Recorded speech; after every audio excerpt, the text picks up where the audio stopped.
지방은 우리가 개박살낸다. 안녕하세요. 여러분의 고민을 싹 지워드릴 지우개원 한동엽 원장입니다.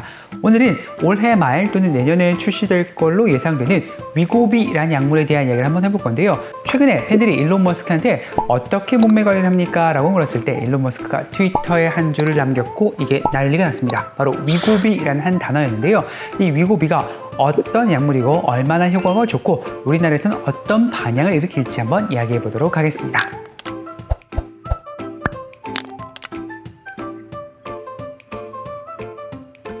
미국에서는 최근 전 지역에 품절 대란을 일으키고 그 유행이 유럽까지 퍼져서 도저히 약물을 구할 수가 없다라고까지 소문이 난 이 위고비는요, 식욕 억제제 중에 하나인데요. 대부분의 사람들은 이 위고비가 식욕 억제제가 아니라 단순히 주사만 맞으면 살이 쭉쭉 빠지는 기적의 신비의 약물이라고 생각을 하는 사람들이 많습니다. 그런데 여기서 여러분들이 기억해야 될 건 이 기적의 약물이라는 게 단순히 주사만 맞는다고 살이 쭉쭉 빠지는 것이 아니고요. 단순한 식욕 억제제라는 거죠. 한국에서 출시되었던 삭센다랑 유사하게 주사요법으로 실시하는 약물인데요. 성분명은 세마글루타이드라고 부릅니다. 처음에 이 세마글루타이드는 당뇨병 치료제로 개발이 되었는데요. 사람들이 이 주사제를 맞다 보니까 당뇨병 치료는 물론이지만 살이 너무 잘 빠지더라는 소문이 나서 이 약을 만든 제약회사에서 다시 연구를 시작했습니다. 여태까지 알려져 있던 식욕 억제제는 뇌에 작용을 해서 음식에 대한 욕구와 갈구를 줄여주는 약물이었다면 리라글루타이드 또는 세마글루타이드 같은 삭센다와 위고비는 위장관에 작용을 해서 포만감을 줄여주고 먹고 싶어하는 욕구를 줄여주는 그런 역할을 하게 됩니다. 먼저 위고비라는 약물은 과연 얼마나 살이 잘 빠질까 연구를 했더니 1년 동안 체중의 16%의 감량의 효과를 확인할 수가 있었죠. 사실 삭센다 같은 경우는 1년의 최종 감량이 6에서 8% 정도로 알려져 있는데 삭센다보다 훨씬 뛰어난 효과를 보였기 때문에 많은 사람들이 관심을 가지고 개발에 이르게 되었습니다. 물론 삭센다보다 편한 점은 하루에 한 번 주사를 맞았던 것이 이제는 일주일에 한 번만 주사를 맞으면 된다라고 바뀌긴 했지만 다른 말로 생각해보면 삭센다 자체도 부작용이 있는데 일주일에 한 번 맞는 위고비는 그만큼 부작용이 올라갈 수밖에 없습니다. 대표적인 부작용이 울렁거리고 토할 것 같은 느낌인데요.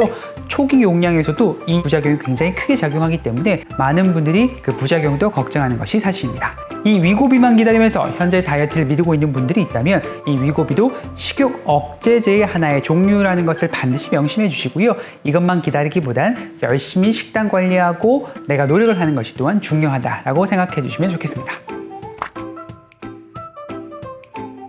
오젬픽과 위고비는 사실 똑같은 약물인데요. 당뇨병 치료제로 이름을 얻은 것이 오젬픽이고요. 식욕 억제제로 이름을 얻은 것이 바로 위고비입니다. 사실 위고비가 품절이 되면서 많은 분들이 오젬픽도 같이 구매를 했는데요. 그래서 당뇨병 환자들이 당뇨병 치료제를 제대로 구하지 못해서 난리가 난 경우도 미국에서 있었습니다. 네, 식욕 억제제마저 이겨버린 식욕은 내가 답입니다. 맞아야 돼요. 맞고 정신 차리고 회개하고 반성하고 다시 한번 자신에게 기회를 주고 새롭게 태어나는 수밖에 없습니다. 삭센다만 애타게 기다렸던 분도 대부분 실패한 분도 많았거든요. 나도 일론 머스크처럼 한 달에 180만씩 써가면서 살을 빼겠다라고 마음만 먹는다고 빠지는 게 아니기 때문에 스스로 뺨을 때리든 허벅지를 꼬집든 식욕도 같이 참아주시고 노력도 해주셔야겠습니다. 사실 식욕 억제제는 내가 살을 빼겠다라고 마음은 먹었지만 도저히 식욕을 조절할 방법이 없고 이럴 때 보통 찾게 되는데요. 이 식욕 억제제만 의지해서는 사실 살을 뺄 수 있지만 유지가 어렵거든요. 위고비를 사용했을 땐 체중 감량 효과를 얻었지만 위고비를 스탑하고 난 다음에 원래 감량의 3분의 2만큼이 올라가는 것을 확인할 수가 있었는데요. 먹는 식욕 억제제든 주사 맞는 식욕 억제제든 이것에만 의지해서는 내가 감량을 효과적으로 얻을 수가 없기 때문에 정신 바짝 차리고 음식을 인내하는 마음을 기르는 것이 좋겠습니다. 이번 시간에는 일론 머스크와 킴 카다시안 때문에 너무나 유명세를 타게 된 위고비에 대한 이야기를 해보았는데요. 위고비 또한 식욕 억제제의 하나의 종류일 뿐이다 라는 걸 꼭 기억해 주시고요. 여러분도 마음가짐을 정화시키고 열심히 덜 먹는다라는 생각을 꼭 해주셨으면 좋겠습니다. 여러분의 고민이 싹 지워지는 그날까지 열심히 노력하는 지우개원 한동엽 원장이었습니다. 감사합니다.